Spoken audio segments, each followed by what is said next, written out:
Hello and welcome, ladies and gentlemen. I am the Curious Owlbear, and today we are exploring Gehenna and the Yugoloth general responsible for the Yugoloth habitation on this outer plane. I'd like to give a big shout out to dumpstatadventures.com, where most of the information in this video was found. This is an ongoing lore series, as many of you know, so if you have any ideas or requests for future videos, make sure to leave them in the comments section below. This will be a chunky episode, so stick with me as we try to avoid the dangers ahead. Gehenna, the fiery slopes, the fourfold foundries, the fires of perdition, or the bleak eternity are several of the names which refer to this outer plane.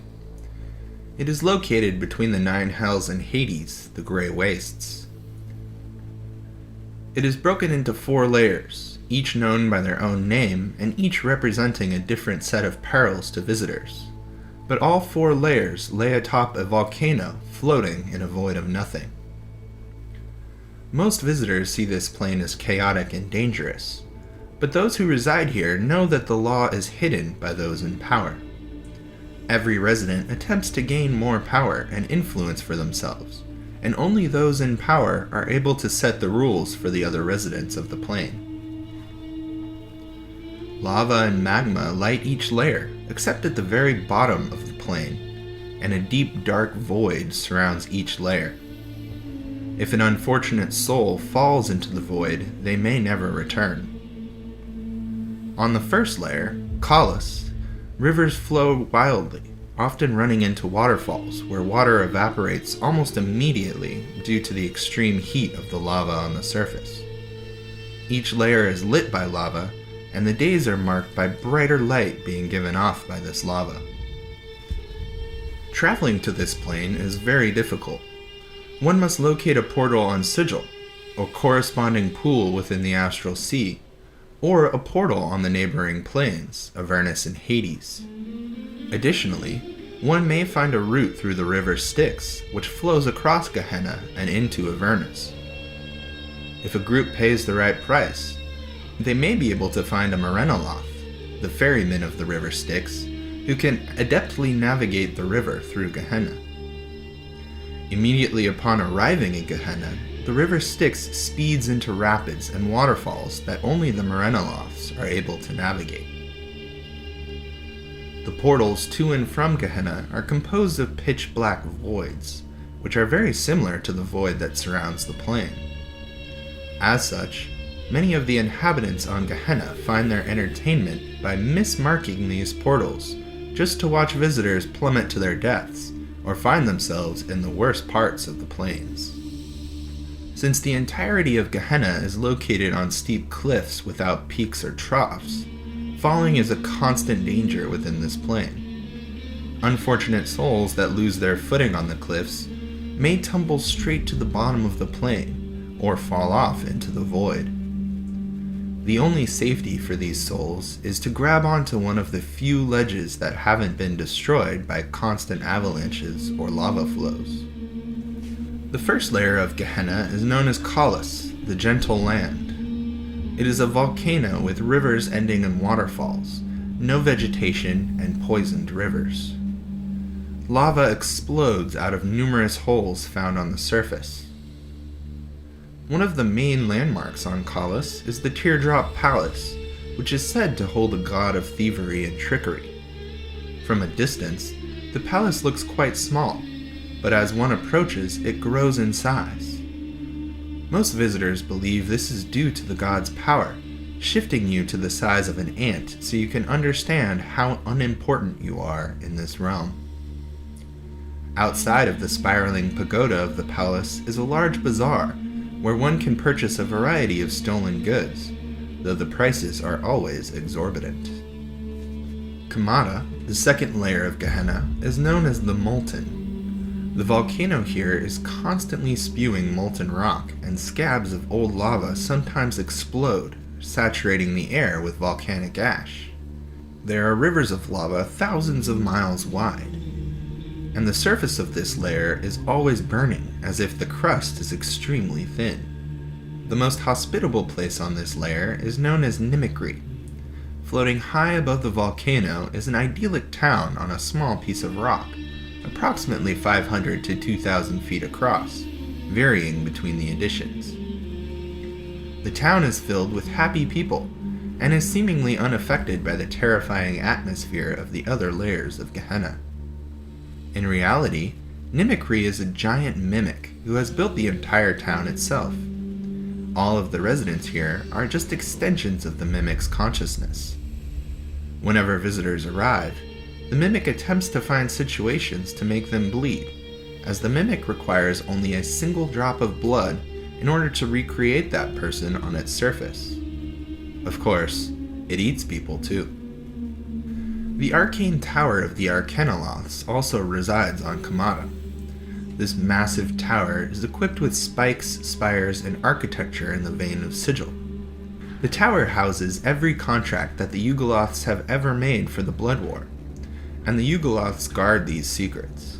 No one, save for the Arcanoloths and the Ultraloths, are able to enter this tower, but it is said that the bodies of flayed petitioners hang on the chains from ceilings over large vats that accumulate blood. This blood is the ink for many of the contracts that the Yugoloths make with the devils and demons. It is also said that an Arcanoloth is able to access the information here over great distances, simply by establishing a mental connection to those who reside here. The third layer of Gehenna is known as Mungoth, the burning ice. This layer is entirely covered in ash and ice. Small, dying fires are the only source of light on this layer. Lava has long since stopped flowing over this layer, though there is massive seismic activity and magma bubbling through the crust. Massive mudslides of ash and ice are the constant danger of this layer. Even with proper protection from the elements, one must live in constant fear of being thrown off of Gehenna and into the void. Portent is one of the few cities on Gehenna that is not located on Khalas. There is no ruler here, as none have been able to gain enough influence to take over the city. There are also no militias, as no one can draw their weapon in anger within the city. However, murder is incredibly common. Without any government, murder is hardly punished, but those who commit these acts must not do so in anger. There is also a strange oracle that lives in Portent, an old tiefling woman with no eyes. Instead, snakes protrude from her eye sockets. Whenever she speaks, all three mouths speak at once about different topics, making her prophecies incredibly difficult to understand. Finally, visitors arrive in Mungoth, the dead furnace and the fourth layer of Gehenna. This area is completely dead and frozen, making it incredibly difficult to traverse. A single slip could cost a life, as people can easily fall into the endless void. Occasionally, portals open to allow fresh air into the plane, and these portals represent the only sound on the layer. Any noises made by visitors or sources of light will attract the layer's residents very quickly. In the depths unknown, the orc god of stealth, thievery, and cold makes his residence. Many refer to him as Shargos, the Night Lord. He trains many of his followers and legions of orc assassins on this layer, where he imbues them with great stealth.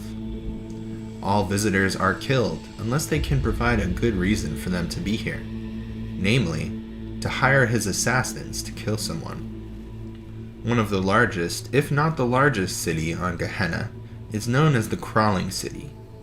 A massive stone construction houses most of the Yugoloths on this plane. It marches across the 4 layers of the plane on hundreds of fiendish legs that are immune to cold and fire, which enable it to move across the lava and ice. It is believed that the general of the Yugoloths resides here.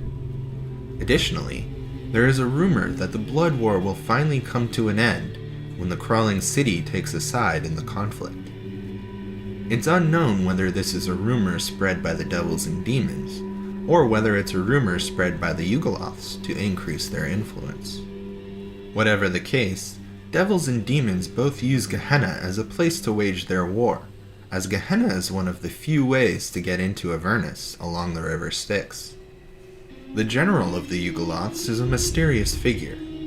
The story states that the Oberants used the Yugoloths as a massive scouting force, but once the Yugoloths had served their purpose, they were ordered back to their Oberanth leaders, who would end their existence. The general decided that this was not a fate worthy of his soldiers. Instead, he made a contract with a coven of hags, who tied their life force to Gehenna. In exchange, the general whispered name after name to the hags, who carefully took notes. The hags used the real names of the Yugoloths to transport them to this plane. Though no one knows the truth of this story, it seems to explain the Yugoloths' existence on Gehenna, as well as their propensity to avoid taking sides in the eternal blood war. And that brings us to the end of our explorations of Gehenna. I hope you enjoyed the video, and it was a great pleasure for me to learn more about this outer plane, as well as some of its inhabitants. If you have any ideas or requests for future videos, make sure to leave them in the comments section below. And until next time, stay curious, adventurers.